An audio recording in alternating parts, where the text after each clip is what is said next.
one thing that I guess I should have mentioned before I get started was what I'm actually using. And you can see here that this material that I'm actually using is approximately 1.5 by about 3.25, a little less than 3.25.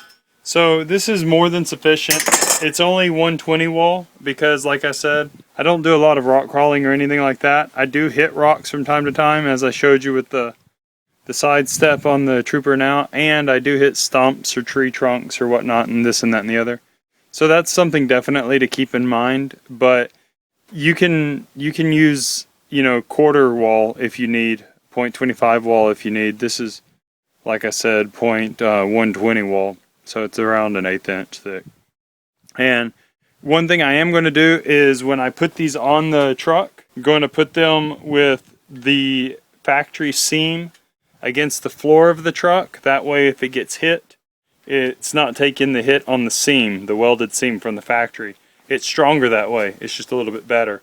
The other thing is that I'm about to cut these at an angle here a little bit, just to give it a softer edge in case it hits a rock, it doesn't get caught on it, it just kind of pushes up over it, that kind of stuff, or a tree trunk or anything.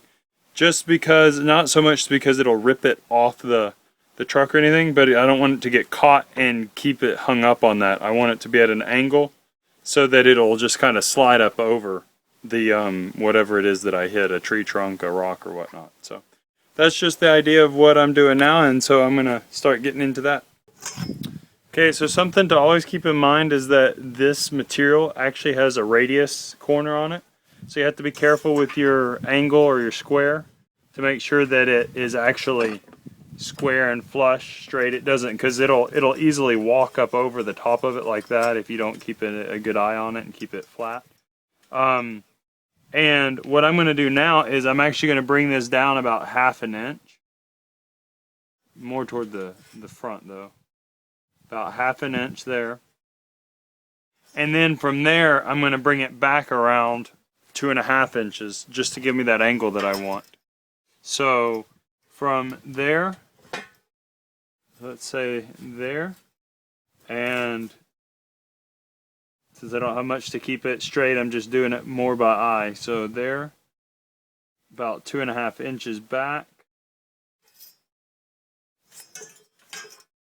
Can make my mark down here now.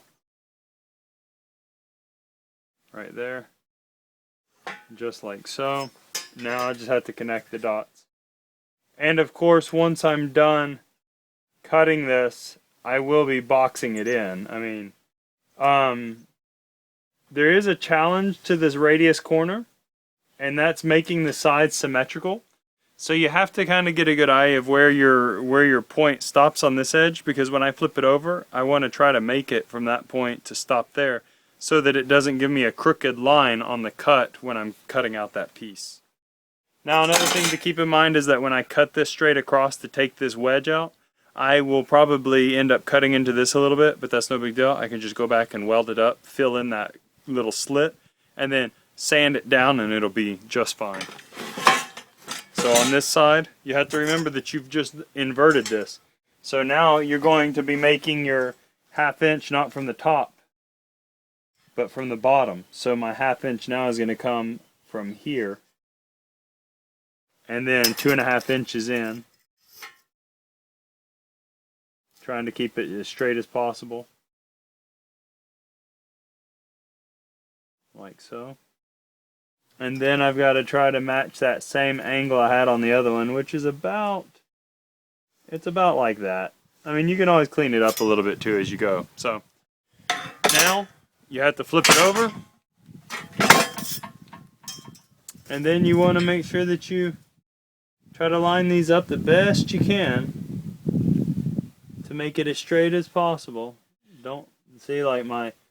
That's one thing, working with welding gloves while you're not welding, while you're doing this kind of stuff, is kind of difficult because it's hard to get your fingers on the actual square itself when they're this small and keep it straight and it not hit, because as you saw, it hit the tip of my finger and it rounded out. So just keep that in mind as well if when you're working on this stuff. Now it's just duplicating this on each side and then going back and cutting them off.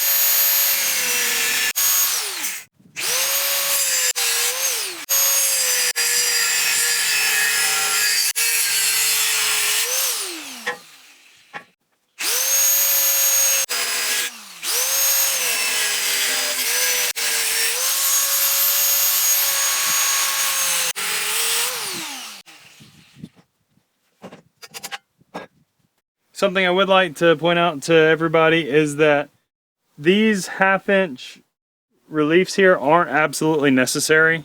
I do them because I just like them. I feel safer with it being boxed off at the very end and then coming down at an angle. Some people would have just brought it straight to the point there and welded on. That's fine as well. But also what you want to remember is on the part where you're cutting away from, it should not have the seam of the rectangle. On the part on top is where I would put the seam like I've done, just because it's this part is going to be stronger. This is actually the bottom and this is the top. So hey everybody, once again I'm here working on the rock sliders, and you can see here a little bit, I'm going to bring it up a little bit, that let me see if I can get the sun better on these things. You can see that I've boxed them in on the ends with the angle that I wanted. There. Flip them up on their side. There you go. Then of course you can see that it's the length. And over here you can see that I have the 2 of them done now.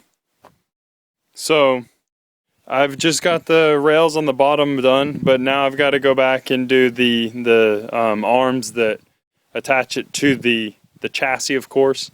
And then, of course, I've also got to go back and do the tube that will be the side steps for them as well. Just so you know, I did all this with a stick welder as well. So it's just a stick welder with a flap disc and an angle grinder with cutoff wheels, that angle grinder right there, $30 angle grinder. So you can do a lot. So you can see here that I have a piece of tube. It's going to be part of the rock sliders. It's actually going to be the back kickoff leg. Now, what you'll see here though is that I have a line drawn on it at the angle of which I wanted it to mount to the rock slider or the guard.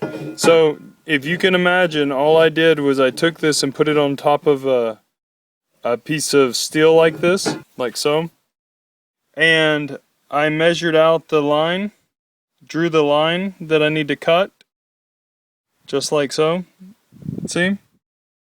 You can see here that it's actually got to be more like that. I'm trying to keep this as parallel as possible and flat.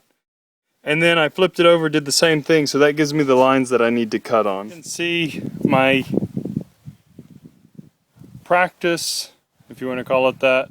Well, it really is a practice rock slider.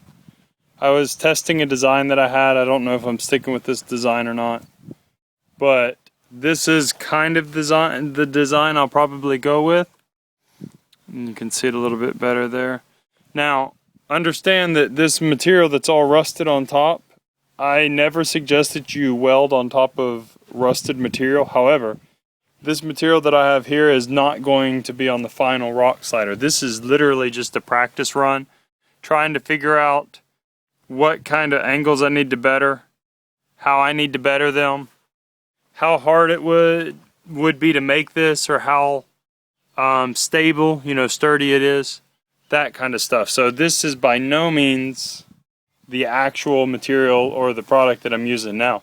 That's as far as the tube goes. The rectangle is what I am using. The box is that on the bottom. I am using that, and I just tack this other to the top of it just to test it out. So there we go.